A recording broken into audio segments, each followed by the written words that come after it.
어제 하나님께서 애굽 사람들에게 모세와 아론을 통하여서 온 애굽에 재앙을 내리셨는데 그 재앙이 피 재앙이었다.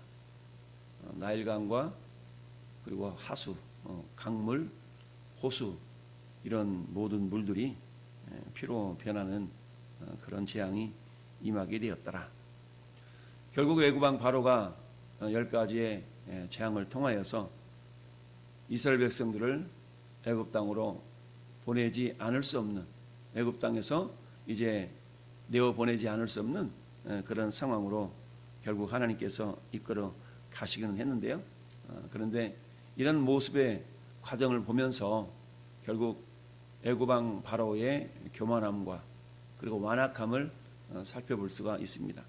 특별히 오늘은 개구리 재앙에 대한 부분이죠. 개구리 재앙.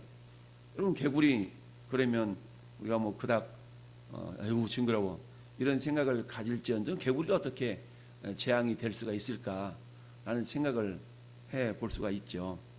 그런데 하나님께서 뭐라고 말씀하세요? 내가 만일 보내기를 거절하면 내가 개구리로 너의 온 땅을 치리라. 자, 개구리가 나일강에서 무수히 생기고 올라와서 내 궁, 내 침실, 내 침상, 내 신하의 집, 내 백성과 내 화덕과 내 떡반죽 그릇에 들어갈 것이라. 여러분, 개구리는 어떠한 존재입니까? 이 애굽 사람들에게 있어서 이 개구리는 굉장히 신성시하는 그런 일종의 동물인데요. 왜 그러냐면 보통 애굽에는 나일강을 그들이 어떤 생명줄로 삼고 살아가는 그런 나라였죠. 그러다 보니까 나일강 자체가 그들에게는 굉장한 우상으로서 신성시하는 그런 우상화가 되어 있다라고 말씀을 드렸었는데요. 그래서 해마다 이 나일강이 6월부터 이렇게 10월 사이에 범람을 하게 됩니다. 저 상류로부터 흘러 내려오는 온갖 가지였던 그런 쓰레기들이 이제 강물을 통해서 흘러넘치면 그 속에 있었던 다양한 영양분들, 다양한 거름들이 이제 나일강 변 그곳에 삼각주를 형성하고 그곳에 비옥한 토지를 형성하게 됩니다. 그래서 나일강이 범람하는 6월에서 10월을 지나 12월경이 되면 그 범람한 물에 빠져 있었던 그 토지가 아주 비옥한 토지로 변하게 됩니다. 그리고는 어때요?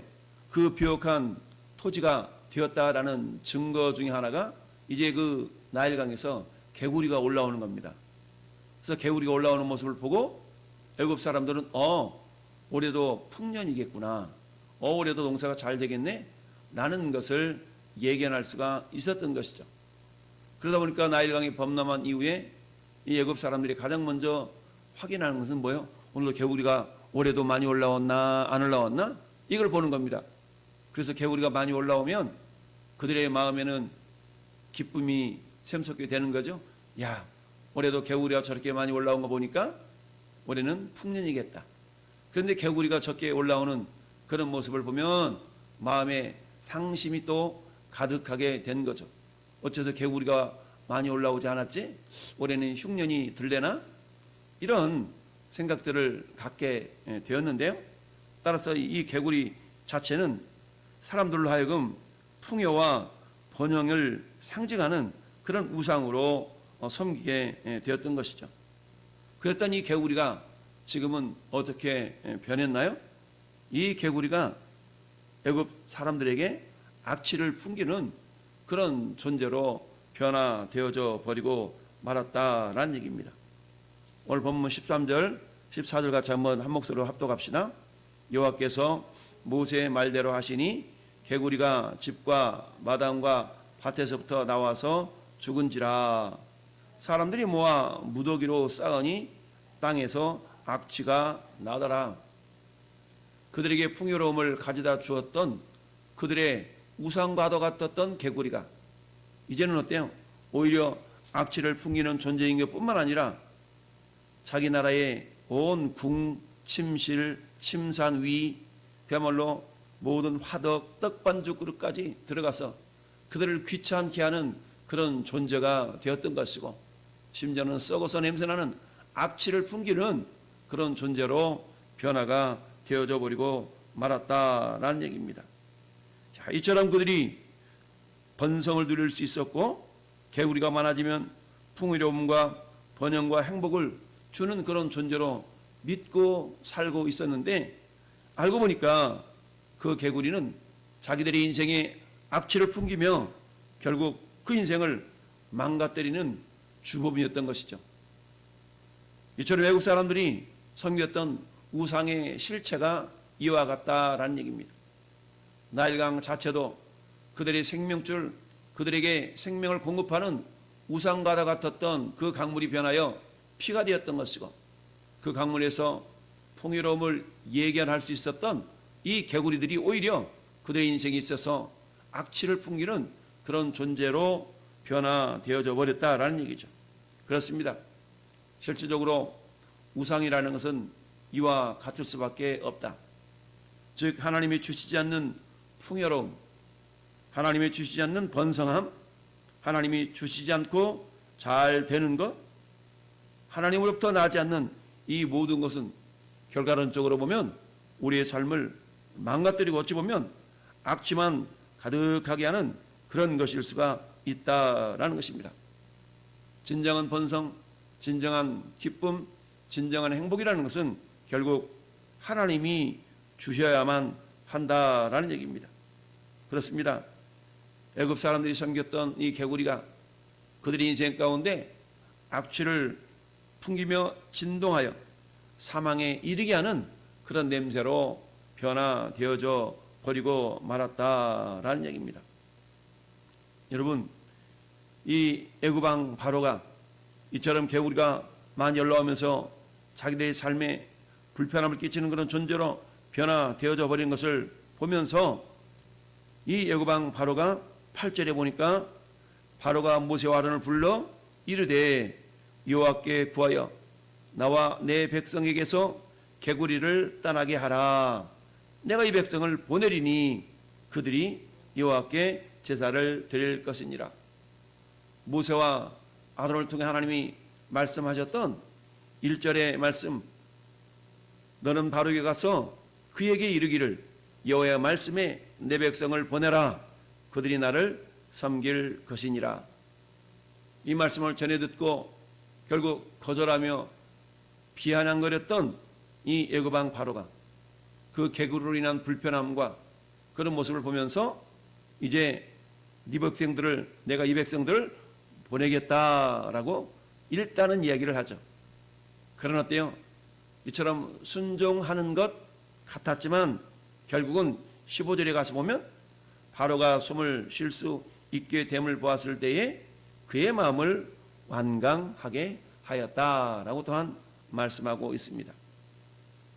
그러면서 모세가 바로에게 말하기를 내가 왕과 왕의 신하와 왕의 백성을 위하여 이 개구리를 왕과 왕궁에서 끊어 나일 강에만 있도록 언제 간구하는 것이 좋을는지 내게 분부하소서.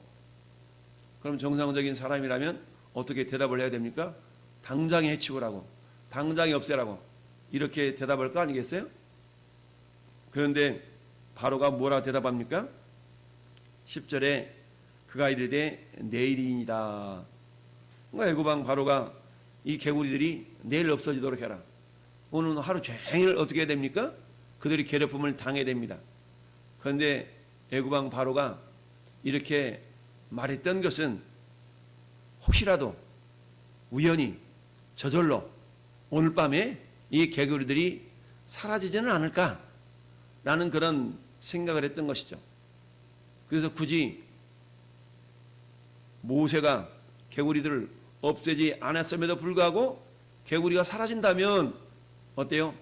애굽 왕 바로는 여전히 이 히브리인들을 붙잡아 놓고 자기들의 종으로, 자기들이 노예로 사용할 수 있는 그런 기간이 되니까 한편으로는 혹시라도 라는 마음을 품었고, 다른 한편으로는 하나님의 말씀에 순종하는 것 같은 그런 모션을 취했던 것입니다. 자, 오늘 말씀의 제목이 무엇입니까? 사망의 냄새를 생명의 냄새로 정화하라라는 제목인데요. 여러분, 이처럼 악취가 나고 그들이 의지했던 개구리가 이제 그들에게 귀찮은 존재로 변해버리고 말하는데요.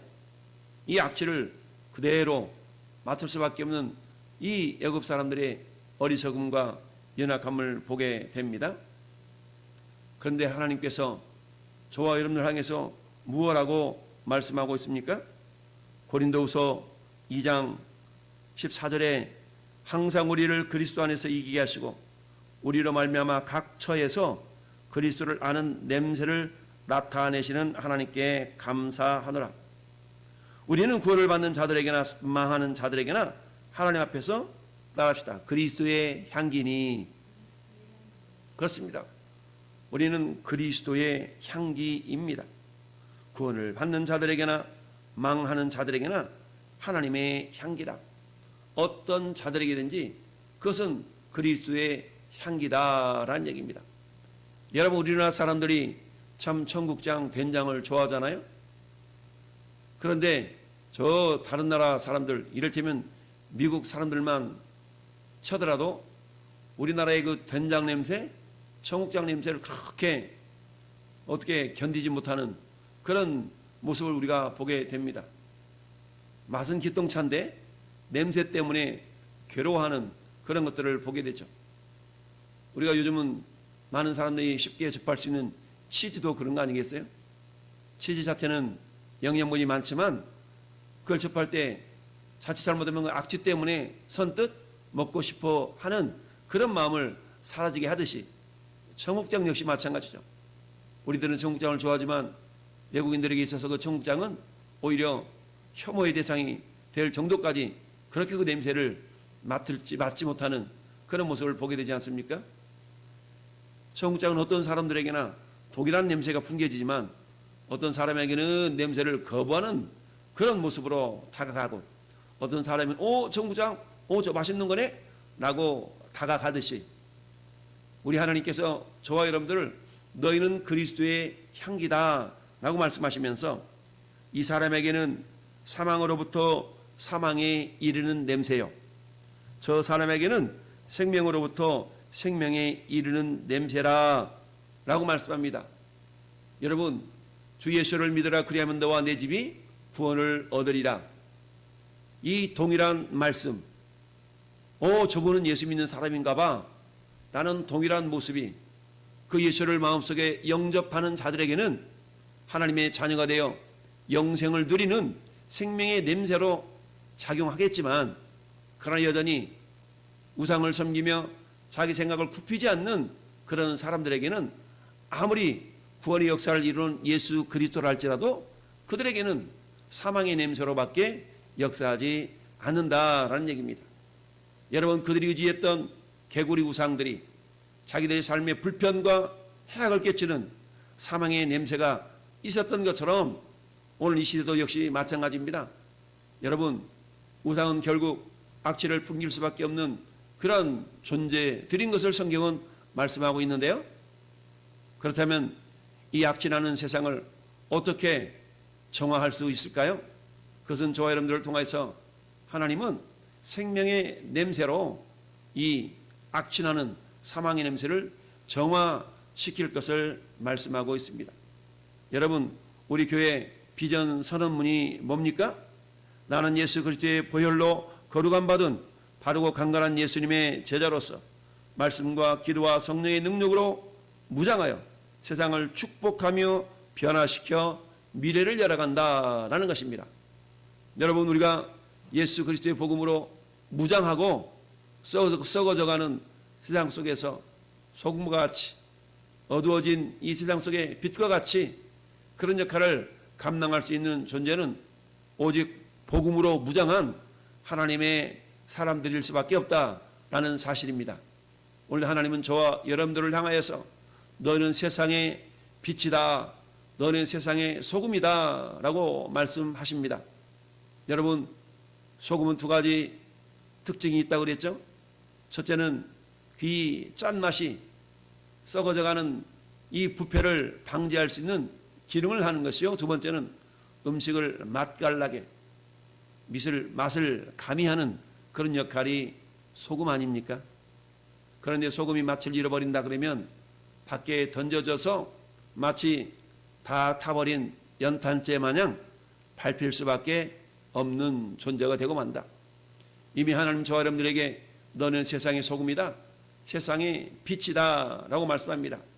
썩어져가는 세상 가운데 우리는 소금으로서 부패를 방지하는, 사망에 이르는 냄새를 생명에 이르는 냄새로서의 정화할 수 있는 그런 역할을 이미 하나님 우리에게 부여해 주셨다는 사실을 기억하고, 여러분 여름날 우리는 이부자리를 옥상에 널면서 그 햇볕을 통하여서 이부자리를 소독하는 그런 자연 정화의 기능이 햇볕에 있는 것을 우리는 알고 있습니다.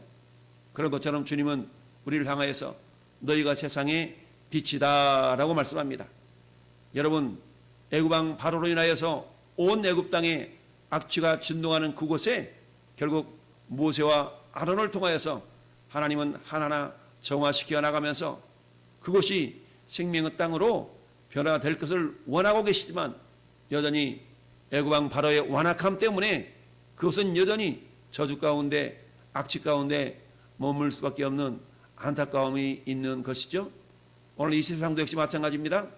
복음을 거부하는 그들의 삶에는 여전히 악취가 진동하는 그들이 섬기는 우상이 그렇게 변질될 수밖에 없음을 기억하면서, 그럼에도 불구하고 우리 하나님 세상을 향하여서 너희가 세상의 소금과 세상의 빛이니 너희로 말미암아 사망의 냄새를 너희의 생명의 냄새로 정화하라라는 귀한 사명을 오늘 한날도 우리가 잘 감당하여서 이 어두워진 세상에 하늘의 소금이요 한 빛의 한 줄기의 빛으로서 세상을 변화시켜 나갈 수 있는 믿음의 사람, 하나님의 사람, 우리 왕성인 성도들이 될 수 있기를 예수님의 이름으로 축원을 드립니다. 아멘.